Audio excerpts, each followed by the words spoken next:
You're listening to Squatch Talks Podcast. Real stories and real encounters told by real researchers. Sit back, relax, and enjoy the show. No, I think we're ready to roll. Ooh, let's rock and roll. Hey, as Dixie says, here we go. And good evening. Welcome to Squatch Talks Podcast. And I'm Eric Spinner, and I got Nathan Moyer and Brian Spinner as well with me. And tonight we have Art Mack, my longtime friend and research partner and co-founder of NASBRO, on the call with us. And we are going to be talking all things PGF. So first off, let's welcome Art to Squatch Talks. How you doing, Art? Doing okay, guys. How's everything going with you? Better and better. Thanks for being here. Yeah, thanks for being our first guest. Yeah, this is exciting. Hey, you know, first things first, I always say, but you know, I mentioned we were going to do the PGF analysis that we talked about. The Right. Proof is out there, right? We were going to go over that and give some of our opinions on that. But I wanted to just bring the listeners up to speed on a couple of things that we had talked about in, I think, last week's podcast, right? And Nathan and I got to go out to an area where we've had some activity a couple of weekends ago, right? I came up with her and we did a little visit with you and Terry. Yeah. How did that go? Huh? That was pretty fun. Yeah, that was nice to, I mean, if it is a habituation, and I believe it could be, but just by looking at the area, that's going to bring us some good evidence, I hope. Oh, indeed. And then we had Brian come on, you know, on the phone, right, while we were on our way up and give us some of his opinions on the area, because he was looking at it in Google Earth, right, Brian? Yeah. Yeah, finding us the streams and stuff. Yeah, that was good. Yeah, the Appalachian Trail was close, and you know, there was definitely a lot of food resources like you guys saw, some deer and stuff. But why don't you give us the backdrop, because I don't quite remember exactly what it was. Yeah, Nathan, just bring them up to speed in case somebody didn't see that one.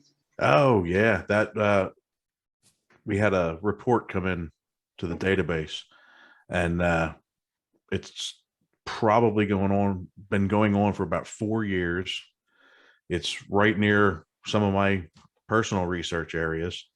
It's just south of some of the places that I've taken people to, and she's had activity as recent as right after New Year's, like the 3rd or 4th.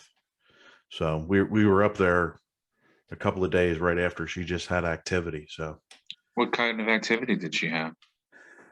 they have whistling at the house. They smack the house.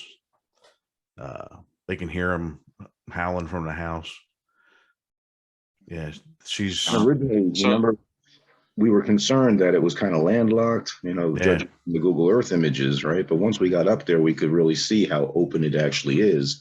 And really, there's only another block behind their house that their house borders on. So anything can really come through a yard like that and have this type of activity. Because if you recall, right across the street from that other block, it goes down into a ravine, right, where there's a river on the bottom, and then up onto the mountain across. And right there's the Appalachian Trail. Right. So I definitely think it supports, you know, the potential for this type of activity. Unfortunately, the individual couldn't meet with us because she wasn't feeling well. So we made the best of it, right? What did we do? We took a ride through the woods and wound up in a couple of squatchy areas, right? And I found an actual deer skull, right off the trail. Then we stopped at the AT, like you said, it was nearby.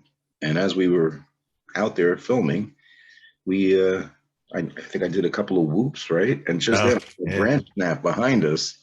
I turned around like trail hiker. So I did a quick interview with him. I couldn't believe that. He was thinking about sleeping outside too. It was 15 degrees that night. I know, it was crazy cold. So anyway, we wound up, I just want to finish off this tale because we wound up continuing down, and I was squatch spotting with the thermal vision as you were driving, right? We get to the location where we talked about having those howls that we recorded on Expedition, right? Yeah. I disclosed the name of the location, and Nathan and I left the women in the car, and we trudged up that trail to exactly where I got those howls recorded. So, Yeah.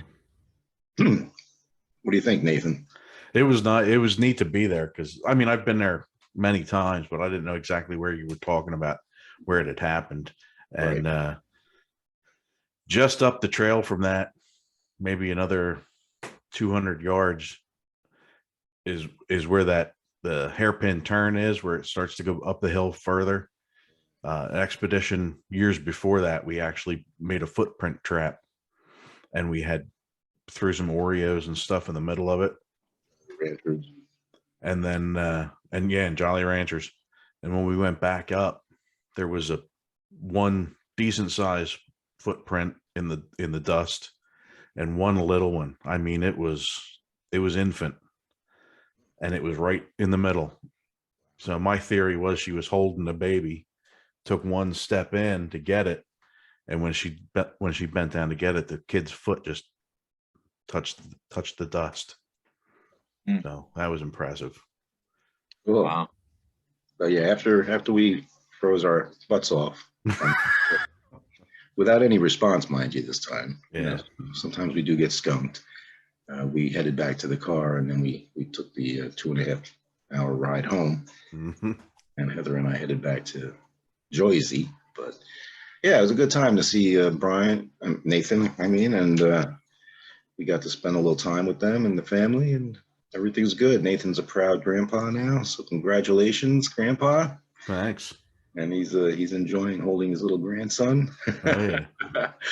But hey, before I was with you and Terry, actually, Art and I was out in the Pine Barrens, right, Art, with our newest member of NASBRO, Kristen, if you recall. And I don't think we had any activity that night either, did we? I think the cold maybe had something to do with it. No, nothing. No.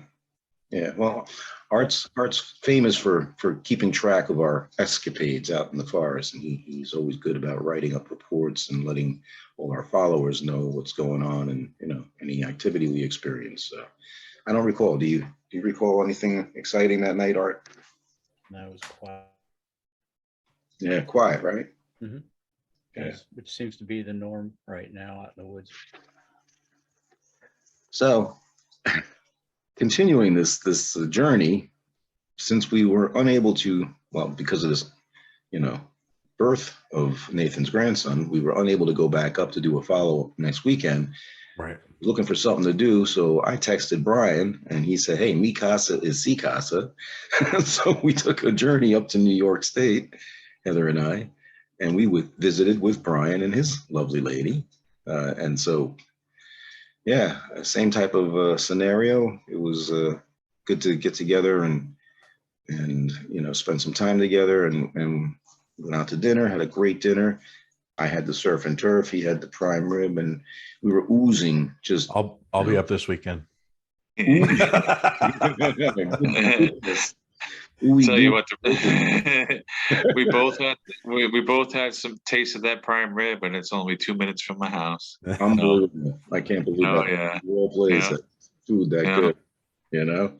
But yeah, we had a great time when you came up. You know, we went out to a couple of my research areas, and you know, we had definitely a strange experience. I'm not sure if you know. Oh yeah. I don't know if it's mentionable or not. You know. I mean, it's mentionable. It's mentionable. It's mentionable. It's real stories. It's mentionable. It happened. Yeah. Would you like to tell it? Well, no. I think I'll chime in because you were the one who was mainly affected by it. So. Okay. You know. Well, we left the ladies back at the house because it was so cold out. You know, Nathan mentioned what, 9 or 10 degrees up on the. Right on the. Well, I would say it's probably about 8 or 9 degrees up in this area too, and so Brian and I decided to go to a spot where he's had a couple of expeditions in the past, and the road gets closed off in the winter. So it's about a 10-mile stretch of road that gets gated, and there's no houses along there.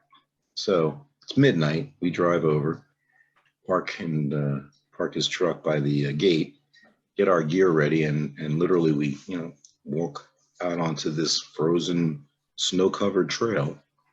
And very soon we start to see some turkey prints in the snow, right? And noticed then some bobcat or some other tracks next to it, and we kind of determined it was feline. So I'm thinking bobcat. Yeah. And so then you showed me what appeared to be like a scuffle had taken place on the ground, right? And Yeah. some disturbances, right? And so you and I are both like looking down on the ground at this scuffle, right? And I'm recording with my digital microphone stick that I use, but I wasn't listening through headphones. So we're both looking down at this, and I hear something come running up on us. And I stood up and I went, yo, something's coming.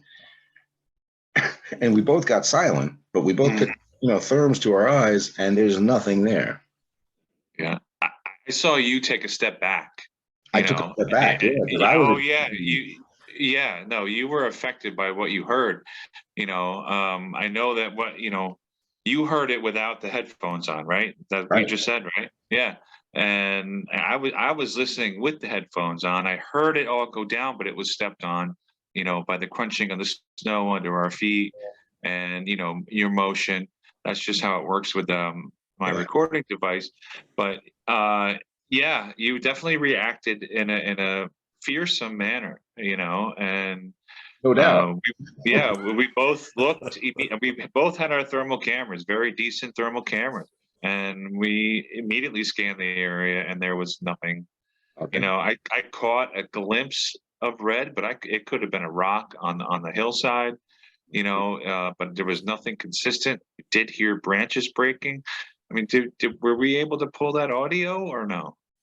Oh, I have it. I have the audio and I reviewed it, and there is definitely something even after when you and I both got quiet and we turned to face our impending danger, as I thought, right? Mm-hmm. Yeah. And after I can actually hear the footfalls approaching me while we're talking, looking at the scuffle. Okay. And that's say, yo, there's something coming. And we both get quiet. And then you hear crunching like of something going away from us. I'm gonna play that audio for you right here. Okay. So listen to this and tell me what you think.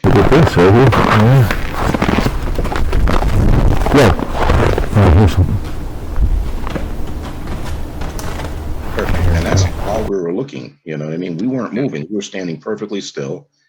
I don't know. You could hear the snow crunching, like you could hear like crunching or even branch snaps, it sounded like. And so I was even therming up into the trees to see if it was a critter climbing up in the tree. It freaked me out, man. Let me tell you, because it's funny, because I told Nathan, I said, Brian jinxed me, because he said, you usually don't get geared up when you're out there. I've seen you in action. So yeah, Brian takes me to one of the spookiest places he's been to, Yeah. Well, it's funny because this location, I had a very similar experience happen to me when I was by myself. And I don't know if we got into this, but yeah, something ran up on me there was nothing in sight.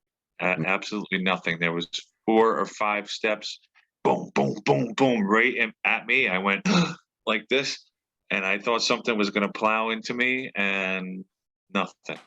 So I think we're going to get into that story, because that could be a whole episode in itself based on this one spot of activity that we've had. Is that the same? That's the same spot that I had my thing. That's the same spot that you had your thing, that Tony had his thing, and Patty. There was several experiences in that spot. And what happened to us and what, the other night happened, maybe a half a mile from there. Yeah. And half a mile, a little more than that.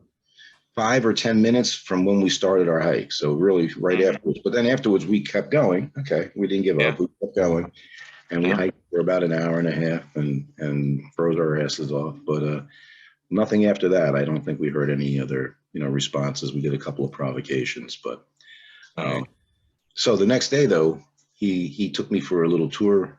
Heather and I, we actually we're following them to another location where we've had some activity. And I was following them because where it was, I was going to just head on home from there. So we were using radios to communicate. I was getting the $5 tour, but everything that Brian has discussed so far, I got to see eyes on exactly where all these events took place, where his father had his Class A sighting, Nice. grew up, where the pony was taken out of the pen. I mean, everything. Yeah. Brian, Yeah.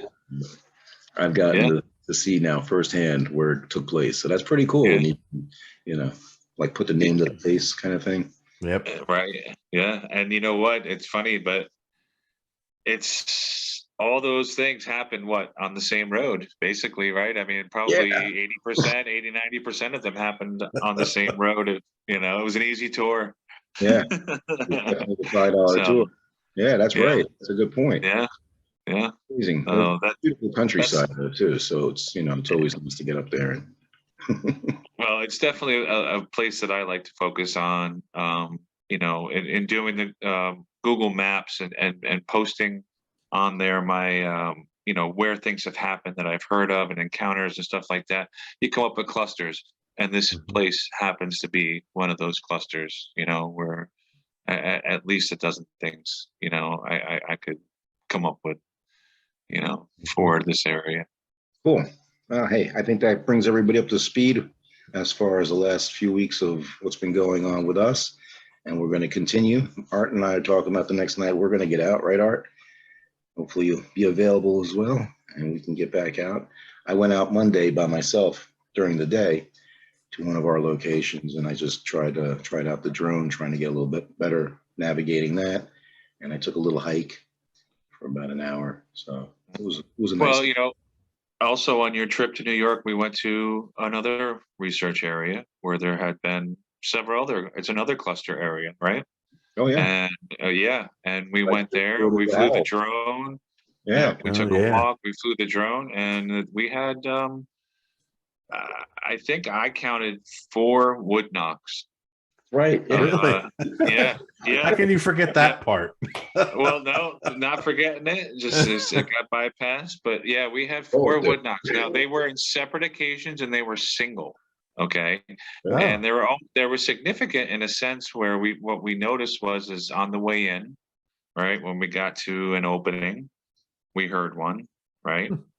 And then while there were some hikers that were hiking around a certain area, they were approaching this one area and a knock had gone off just before they had gotten there, right? And then they passed, another knock went off, and then as we were leaving, another knock went off. That's so nice. Yeah, and this area where I was hearing those knocks from, where we recorded some howls on an expedition last year or 2 years ago. Probably not, right? It was probably a century, right? I mean, it wasn't that many people there, so right. And it was at that time of day also where the sun was starting to get low on the horizon. Mm-hmm. Maybe they were starting their hunting, Mm-hmm. Yeah. I got to wonder though if that woman who kind of manages the area, if she's had any kind of activity or things slapping up on her house, I think she's reluctant to say so. She's told me a couple times. At first, when I started talking to her, she was, very skeptical, But then I think I opened her eyes to something, and she approached me one day and said, something weird happened. I was going to check the property. It was at nighttime. I'm just making sure everything is safe there on the property. And I got to one point and I was turning my vehicle around and a tree it just fell over. And she got the impression by the force of it that it was pushed over. It wasn't just a slow, it's time for me to fall because I'm rotten fall. It was but she is not one to say to probably anybody else but me that there's, something may have occurred. So, and I'm sure she's had other experiences, but just really kind of passed them by in her thoughts and passed it off as something else, That's interesting. Wow. Yeah. Hey, I totally am remiss. I didn't know, I mentioned, Art's co-founder with NASBRO with myself, right? And research partner, and we've been doing this a long time. Did you want to tell anything about yourself, Art? I'm sorry, I didn't give you that opportunity in the beginning. I don't know what anyone needs to know about me, quite honestly. History in film production and that kind of stuff. I mean, Art's, I always think of Art more behind the camera than in front of the camera, because he and I have talked about doing this kind of documentary stuff in the past, and doing something that we kind of bring some of this awareness to people, right? And just never seemed to materialize. But he's been involved in, he wanted to be like a documentary filmmaker for like National Geographic, right? Or I Wild was just Kingdom. want to be an independent wildlife Filmmaker, right? Sorry, but hey, you never know. You can make it up as an independent. They might pay you to do a show for them, right? Yeah. I don't So, think I have the film equipment they require anymore. It's all high def, probably not. Super 16, and that's expensive to get a hold of today. Speaking of film equipment, you said the PGF film. What was it that Roger Patterson used to film Patty that day in October? What did he use? Yeah. What kind of camera was it? He Do you used a remember? Kodak K100, and there's two different models for that. One of them has a multi-lens turret, and one is just a single lens. And my understanding is it was just the single lens, which is the more base model. It's not the camera I would have chosen if I was shooting a documentary about Bigfoot, just because it's heavy, it's bulky, and it's got a very simple film drive. But the one benefit is it runs for nearly a minute on one winding of the camera spring. So that would be beneficial, obviously, if you happen to come upon a Sasquatch and you need to film it for more than 20 seconds or so. I didn't even realize that it was a wind-up job. Yeah. My understanding is Roger Patterson was trying to save as much money as he could on the production, basically to buy more film stock and stuff. So those cameras were used by documentaries and industrial filmmakers and stuff.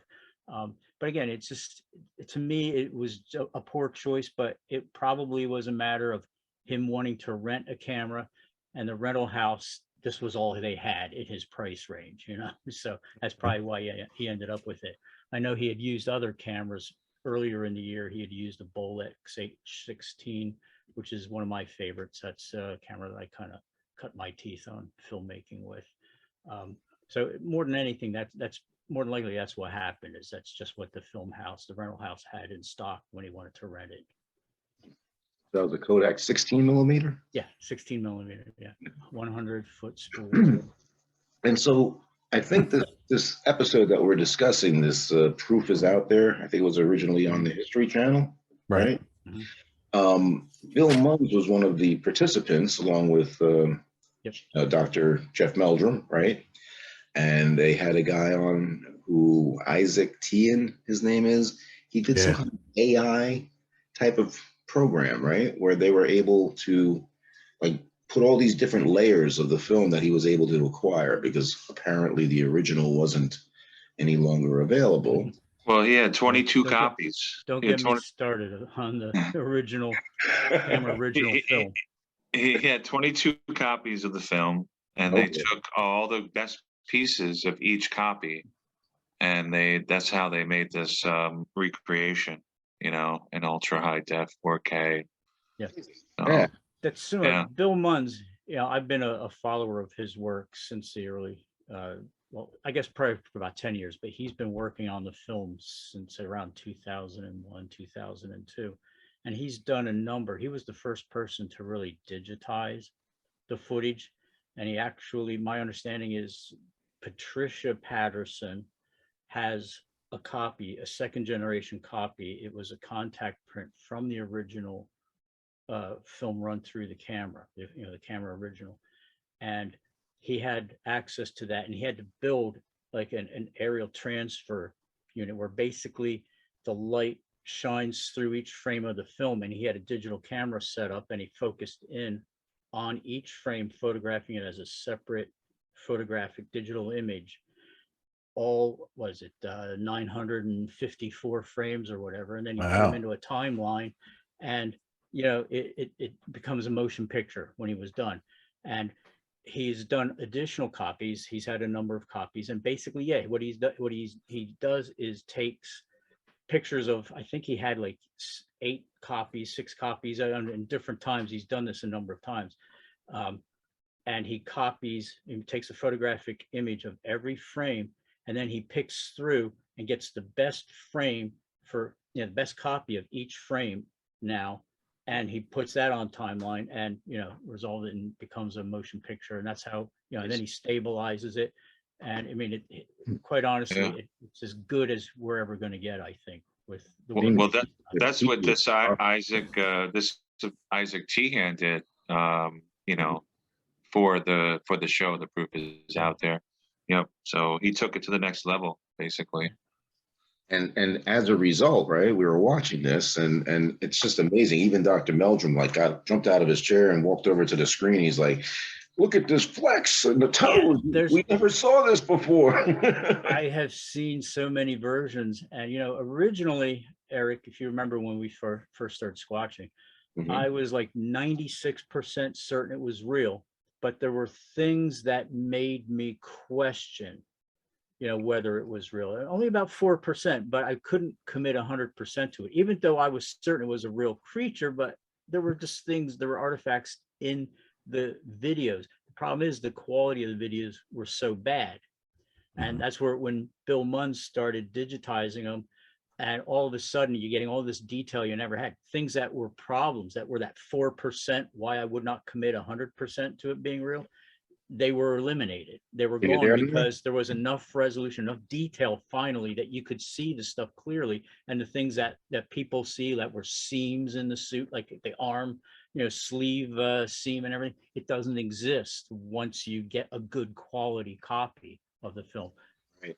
That's true. And the one quote that I made a note to highlight that Dr. Meldrum made was, "Advancements in technology have provided opportunities to consider the film in novel ways." So it sounds like that is true for you as well.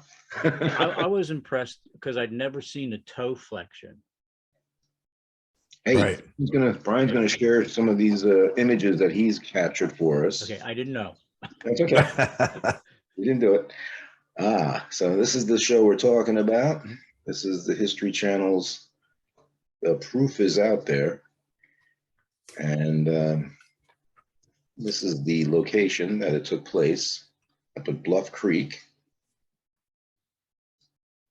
which is near Willow Creek. And, you know, I drove through there in 1994, and I didn't even think about stopping and checking things out. I can kick myself now. Of course, not going to get back out there. Look at that face. I mean, you can even see the nostrils and everything now. The little dimple in the lip.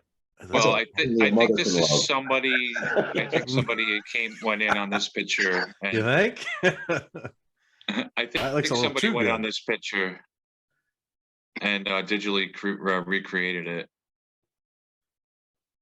Oh, unbelievable! Yeah. Unbelievable, man.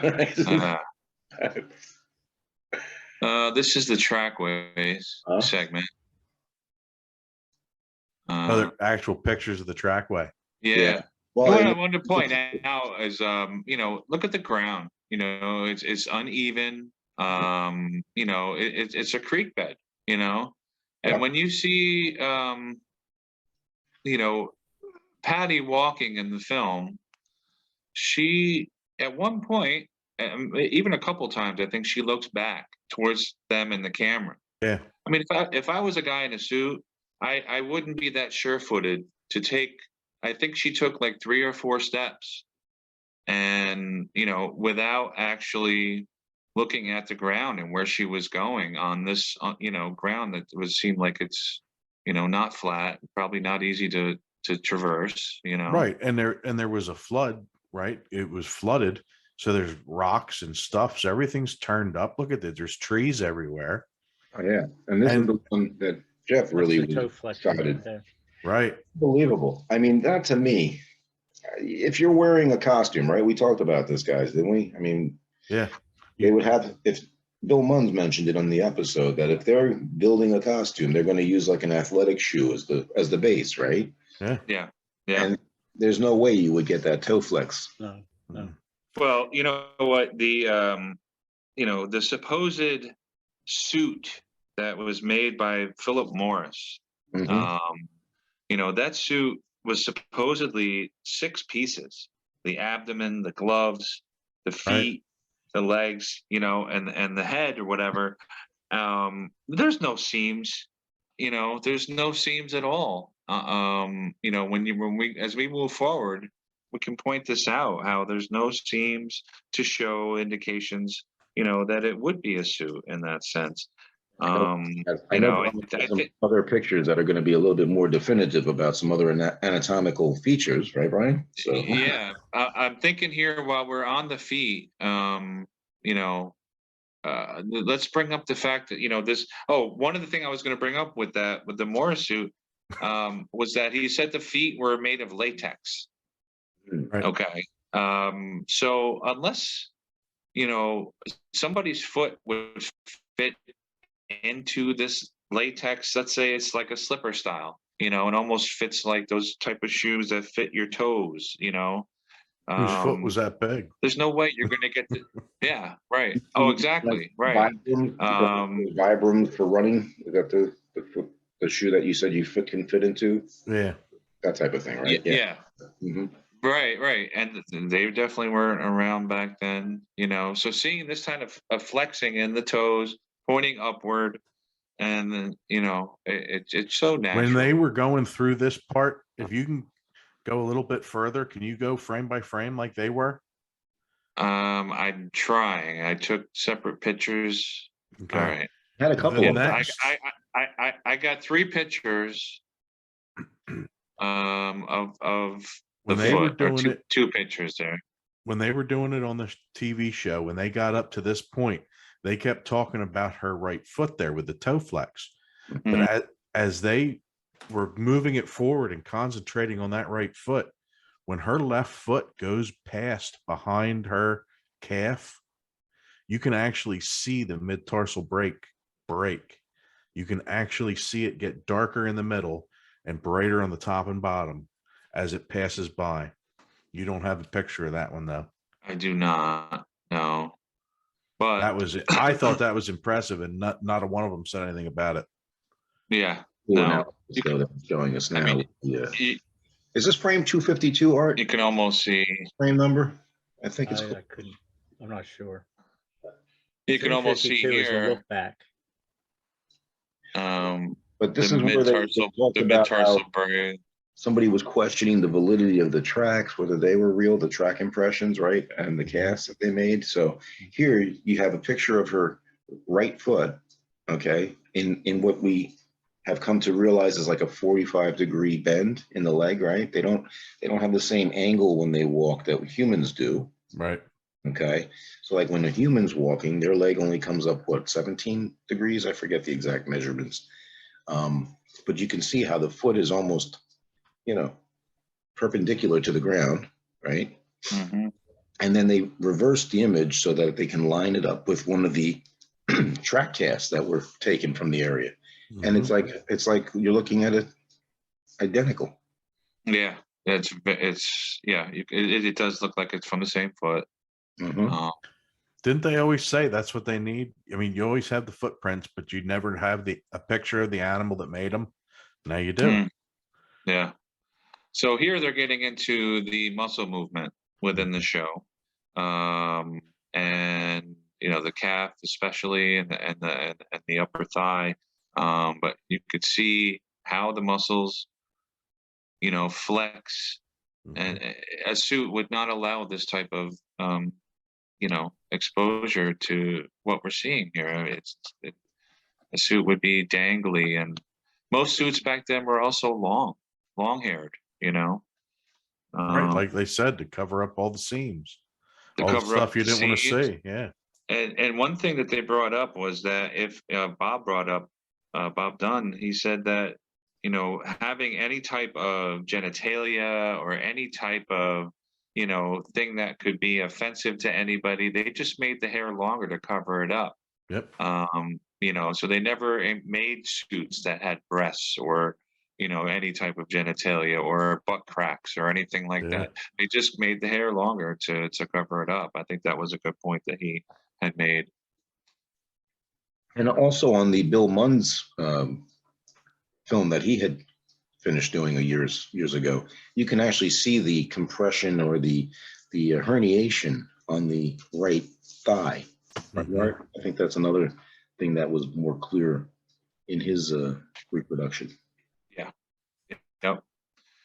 Here's a picture of the buttocks. The buttock. I mean, you yes, you can clearly see, that there's butt cheeks, The theme, on the back. Yeah, and that another thing that Morris said was that Patterson had got in touch with him and said that he needs more fur for the suit because he's got to cover up the zipper that runs down the backside of the suit. And then he said, Morris said to Patterson, just comb it over and spray some hairspray over top of it, and it'll stay in place. I don't know. I don't see any evidence of any type of seam from a zipper or anything like that. So another thing. Look like a little bit less hair underneath the breast too, like the hair is lighter there or shorter. I did notice inconsistency, as you watch the film.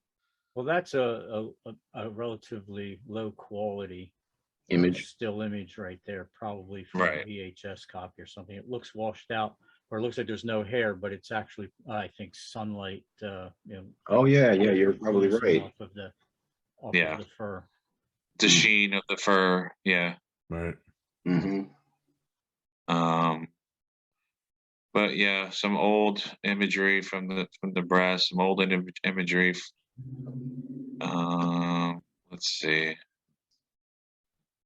So are these the older images that are not of highest quality? Right. Not as high quality. What somebody pointed out in one of the documentaries that I watched, I think it was on the Todd Prescott Sasquatch archives, how the fingers, they flex, you know. And it's not to say that the fingers won't flex in a costume, but there's a certain it's like a mitten to it. Yeah. Right. They're like it's almost mittens. like a mitten. Right. The way when the hand swings forward, it curls, the fingers curl, and on the back it straightens out. So I thought that was an interesting thing to point out as well. So in the back and then the forward, they're curled. Where's the photo that you have, Brian, that it shows like that crease on the side and how they kind of well, right there's one right there. Yeah, you can see the crease right there. This is from the old film. Some of the new film footage is coming up next. And isn't this like the image that people questioned that it was a suit because of that line, right? They were saying that right, Art? Yeah. Yes. Some people believe that the person wearing the costume was wearing like hip waders or something to kind of bulk out the suit, and that would be the top of the waders right there. And speaking of which, like Bill Munns was saying, when they make a suit for like a gorilla costume or something, right? That's just using a tube of fabric. Look at you can see even this poor quality image, you can see definition. The definition, the musculature, Today they do it differently. Today, they have the lycra fabrics, the I know the fabrics that expand. They can actually get a skin tight suit now that will follow all the contours of the body. But back in 1967, this stuff just didn't exist.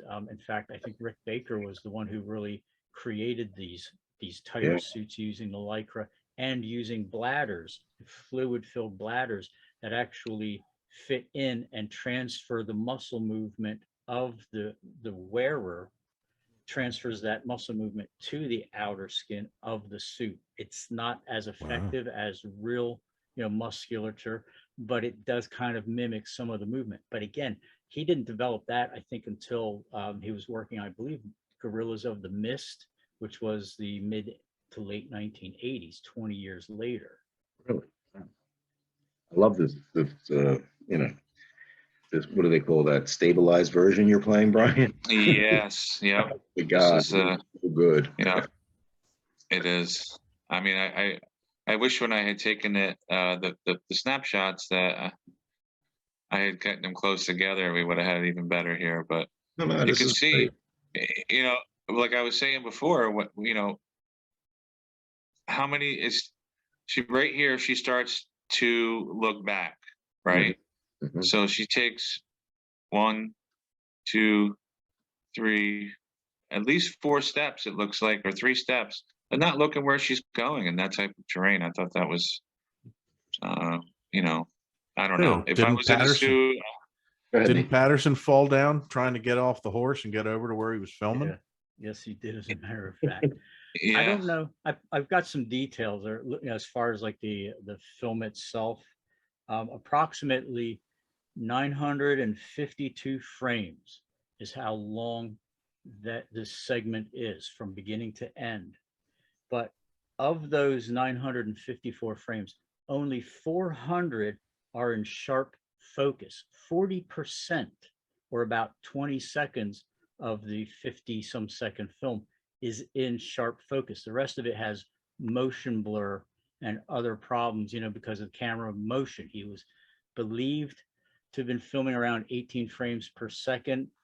So every time he's walking, while the camera is, the film is stationary, in the intermittent to actually get the image onto the film, he's moving, and that's producing motion blur on the film. So technically, I mean, reality is that there's only 20 seconds of a near 1 minute film that is really usable because it's clear enough that you can make out a lot of detail. So 16 millimeter, also the other thing is to realize that 16 millimeter film is about 7.5 millimeters high and about 10 millimeters wide. In most of the footage, Patty is less than 1 millimeter high in the film frame. And that's, that's a lot of detail that we can get out of such a small image. A lot of people don't realize how small she was in that frame. But when, I'm sorry? I never thought about that. Yeah. Also realize this. Now, according, I think, to Bob Gimlin, she was only about 30 feet away from them when she saw them, or they saw her when the horses bucked. There was actually a pile of debris from the flood, I think a year or two before, a lot of stumps and tree trunks and everything. She was on the other side. She didn't even know, I guess. She didn't hear them coming. So they came around this big pile of debris, and she was right there, 30 feet away from them. The horses reared up. Roger Patterson, of course, fell off the horse and had to get his camera and everything. And in that time, she moved about 50 feet. And that's where the picture, the footage picks up. So really, when you think about it, it's incredible that he got what he got. But the other side of the coin is because he was moving and shooting and falling down and winding the camera because he wasn't sure if he had wound it fully. And he knew he didn't have much footage left in the camera. He only had about 24 feet left because he ran the film out to the end. And it's surprising that we get as much as we do, but a lot of these factors, people don't think about when they see that footage. Originally, she was only 30 feet away from them when they saw her. That's like really incredible, The distance thing I think is important too, because they give some pretty good descriptions, and he said 90 feet away. It's not really that far. You can get a lot of details there, Yeah, but like Art was saying, in the 16 millimeter film that he recorded, Patty's like a little tiny, image with everything around her. So for us to get this kind of clarity, it just blows me away, because I can relate with the whole blurry thing, because when I saw my first time one up in the hillside in BC, I zoomed in with my little digital camera, holding it with my left hand, right? And I snapped the picture. And of course, it's blurry, like most of them. And then I Yep. turned and took pictures over my shoulder, right? Because I was told if you take them over your shoulder, then you might get it standing up and walking away, right? So then when I turned back around, it was gone. And I can still kick myself, of course, but I'm no Roger Patterson, that's for sure. No. Well, I think as far as the pictures go, I think this is pretty much, you know, what we have here to present. That's great. Is there more? You did a great job as- putting it up there for us. Yeah, is there any other things that anybody wants to point out about it? Well, yeah, we were, the reason I brought up that line in the thigh, right, area is because didn't we talk about how with the arm swinging, she was causing like a rug, kind of not rug burn, but like a rug does when you brush it one way, it kind of reflects. Makes that line in the Yeah. fur. Yeah. Makes that Well, line right- in the leg, right? In this frame right here, you can see where is that line is evident in the thigh, right? The outer thigh. Mhm. And the Where the hand, hand is. the hand lines right up with it, you know, and you can see how that creates it like a rug effect. Exactly. So when know, you were or- playing those back, you had those two or three that were kind of, in sequence. Mhm. You could really kind of get a better grasp of what we're talking about. Not in the old ones necessarily, but Oh, not in the old one. Okay. I was thinking in the newer footage that you had first. It might be in here. Because yeah, you said there was Oh, like here, four steps, right? this line, you know, it's still evident there. Mhm. And then the backswing, it looks Lighter, different. It's lighter, right? and then when she So, your arm back up again, right? After she turns and looks uh-huh. at them, it becomes dark again. Mhm. See? Yeah. Yeah. You know, For me personally, I was never a doubter. Art and I, of course, like I said, have had these discussions. But from the time I was 10 years old, seeing it on the big screen with my father in the movie theater, I was a believer. That was my first taste of this, and from that day on, I've always thought that big hairy creatures lurked out in the forest, even in New York. But back to the line thing. Billmans? Yeah. Oh, I'm sorry, Bill Munn. Yes, he stated that a person in a costume, their thumb would not rub against it like that. And he didn't state why, but it got me thinking. Why wouldn't their thumb rub against the fur? To, I guess, maybe having a costume on, it would be a little bit more bulky. Your arms would be out from your body more. I'm not sure. No. But Nathan, do you have anything else you'd like to add? You took a lot of notes on this, I think. I did take a lot of notes, but we pretty much blew right through them all. Did we cover most of what you had? Yeah. Yeah, we really did.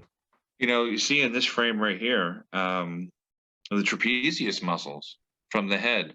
The supposed costume was supposed to have football player shoulder pads to make it look bulkier, right? This is what Morris had told Patterson to do, using those pads and some sticks to create some kind of bulkiness and height within the suit. So I mean, I used to play football. I've had football pads on. If there was a football pads in this costume, you would be able to tell, and just by the way that the neck right here.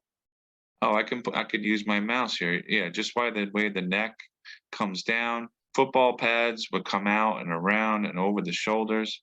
And I don't think they make football pads that would fit Patty, especially back then either. So I Right. thought that was another interesting thing, that just how massive those trapezius muscles are, and how it.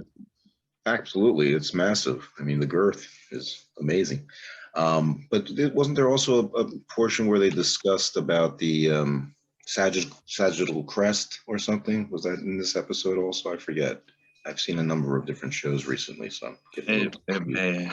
They I did think- talk about it, and they had that one skull that they had set in there, and they Mhm. lined up all the parts from the forehead and the nose and all that to that skull. Right. I don't remember what the name of that. Art and I skull were was. just on another episode with Eric Mintel and his Bucks County paranormal investigators, right, Art? And there was Mhm. Tom Carey, who's Tom Carey's is he ex-military or Department of Defense, something like that, but also anthropologist, and he's an author of many Roswell books, right? And so he has a philosophy of what he believes, Bigfoot, Sasquatch are. Right. I know, Art, I think you have the name written down. I know it was Megalithicus or something with you. Oh boy. Do you have that by any chance handy? Gee, I know I had it here somewhere. Megalithicus.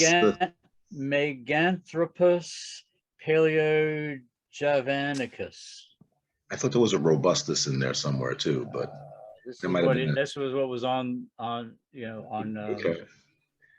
So say that 3 times fast. But Yeah, I'm that's not an sure. interesting concept that he has. Like, a lot of I know myself and other researchers have talked about the potential that these are descendants of Gigantopithecus blackie. And when I brought that up in a previous episode, he said flat out, nope, not Gigantopithecus, he says. And he spewed out this name, and I'm like, well, that's a mouthful, But Art, you think that I think he may have something there, right? Regarding what? I said, Sorry. Tom put this theory out there to us. Well, what do you think about it? I'm sorry, I'm still in the Giganto. I agree, but I mean, this, and I'm sorry, I know, I'm not, no dispersions on Tom, but this Meganthropus paleojavanicus, he said it basically went extinct, I think, 1 million years ago. Right. Is that what I understand him to say? So I'm not really sure how that relates to Bigfoot today. Giganto, who was around a lot more recent than that. Plus, he was talking about this particular Meganthropus having a dual sagittal crest, which, we don't really know about Sasquatch, but there doesn't seem, in my mind, to be an appearance of dual sagittal crests in the skull of a Bigfoot. But welcome back. So that was pretty good analysis, I have to say. A lot of good points were made in that episode, and hey, some new food for thought, right? Yeah, Art, you had a wealth of knowledge there. I really appreciate you sharing that. That was enlightening. Yeah, definitely. all right, guys. I don't what else to say about it. I've been interested in it. I first saw photographs from the Patterson Gimlin film back in '68, and it's kind of been something that I've always been interested in. So, and you kind of mentioned that this new AI image kind of solidifies it for you now, right? It kind of fills up that other 4% or so. Yeah, well, again, I was pretty certain it was a real creature, but yeah, any hesitancy I had in 100% believability, it's been washed away, and now I'm pretty sure that everything that I had problems with has been resolved. So, and I do thank Bill Munns for doing that. I really do. He's done amazing work. A lot of work. Yeah, it's impressive what they did with that.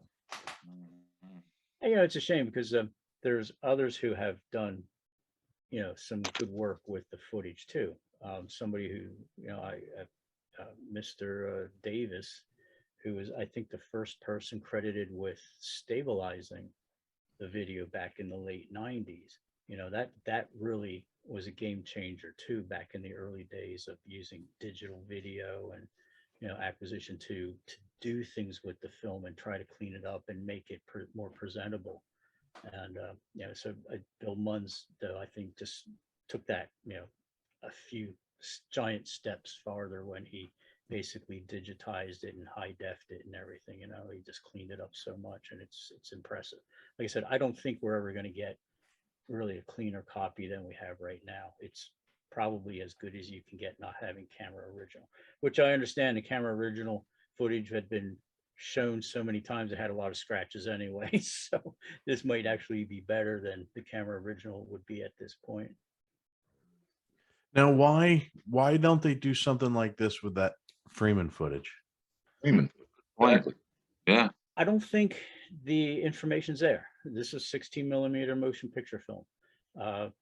The Freeman footage, I believe, was video, and there's only so much detail you can pull out of video because there's only so much information that goes into producing an image and video. And you can't, it's He was using a camcorder. Is that what it was? I'm sorry? Like a camcorder, like a Sony. Yeah, I think it was, I don't remember if it was a VHS or, super, what was that, super VHS or even just an 8 millimeter digital. I'm not really sure what his camera was, but I know it was originally shot on video.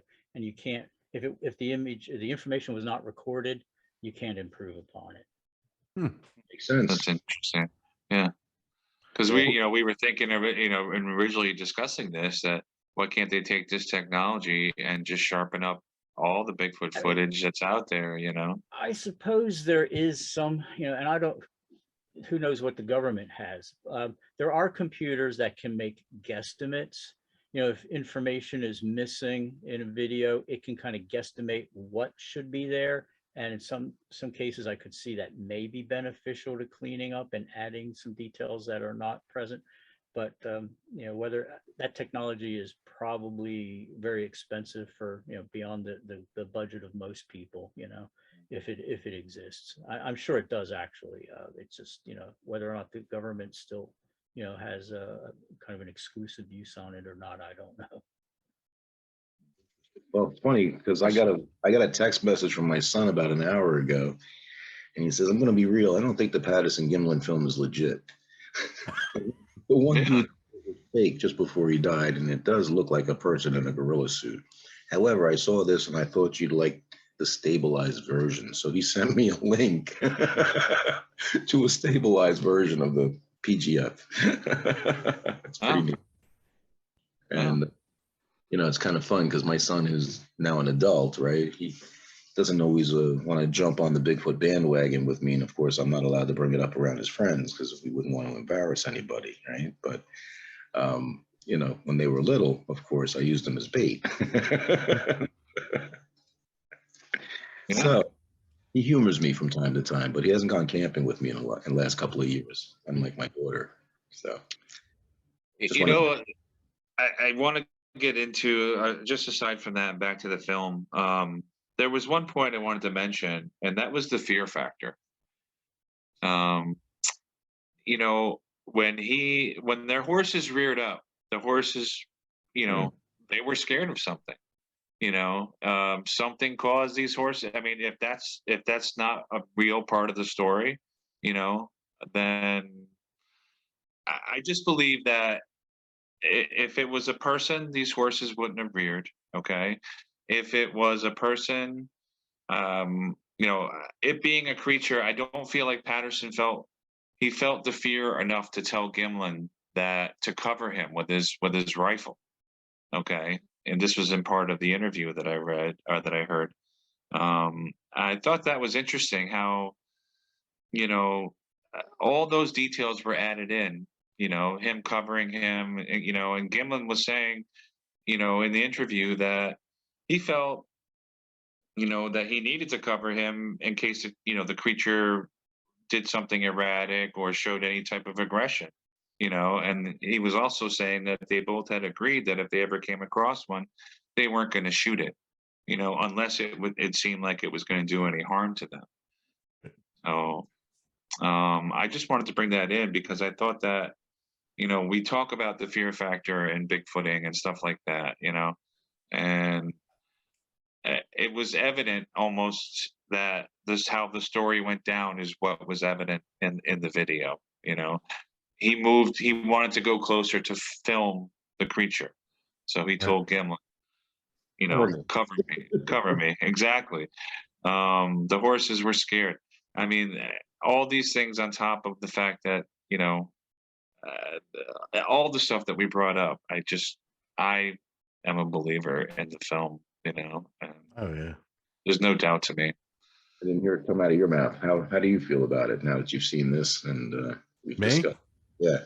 Oh yeah. I believe it for sure. I always did though. Yeah. Yeah. I never really had a doubt. It's just, you know, you come up, all these stories come out and, you know, there being a fake costume and all that.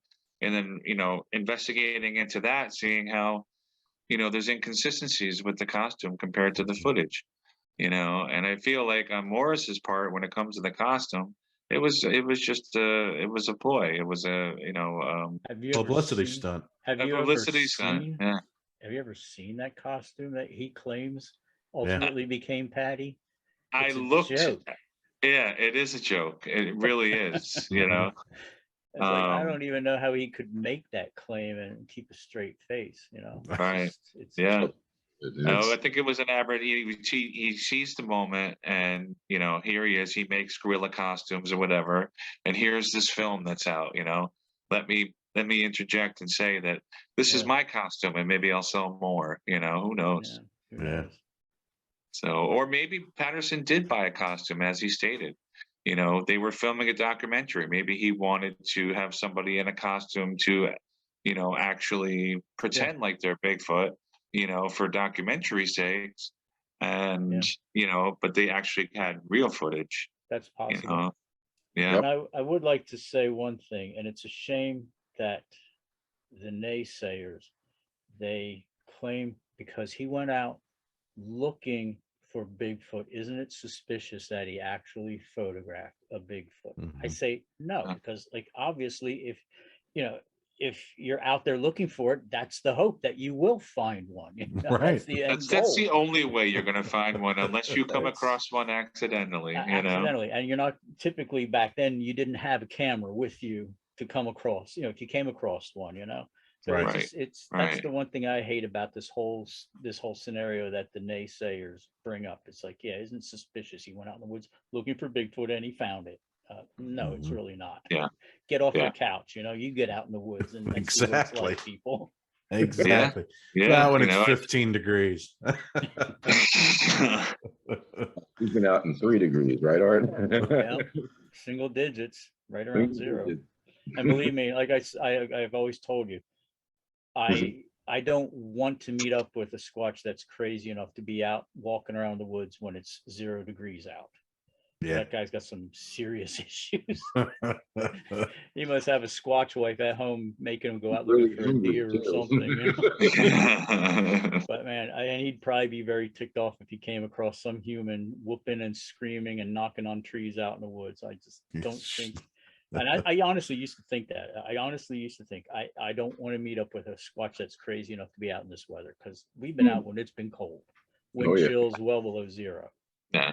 Unfortunately, we don't do that anymore. Our skin's gotten a bit thinner, I guess. Huh? Yeah.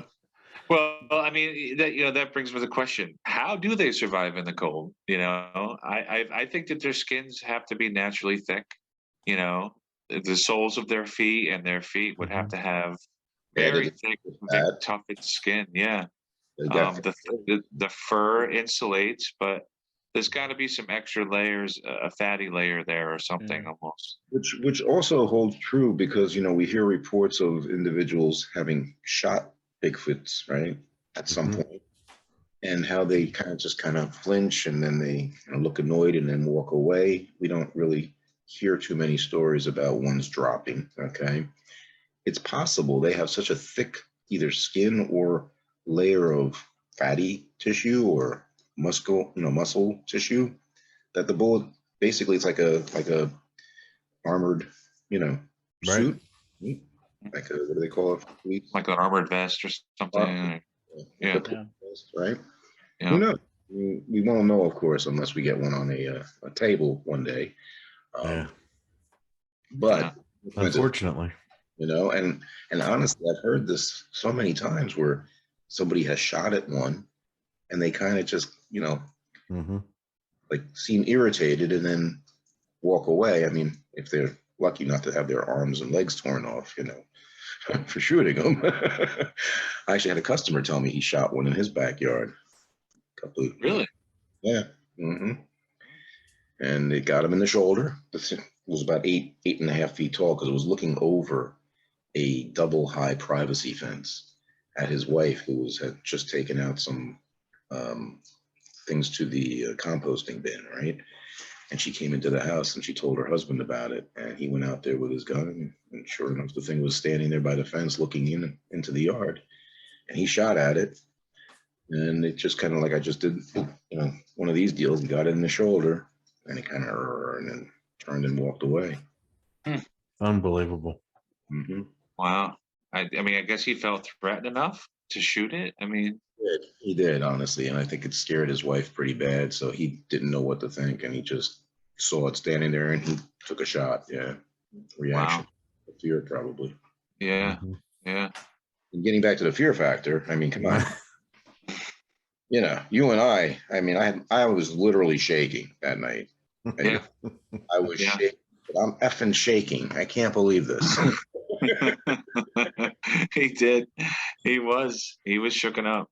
But well, that night at the expedition, I was done. I should have it right now. I should play it for you. You know what I mean? I should get the damn audio and play it for you because you can, Does anybody else have anything that they feel we left out from this, discussion?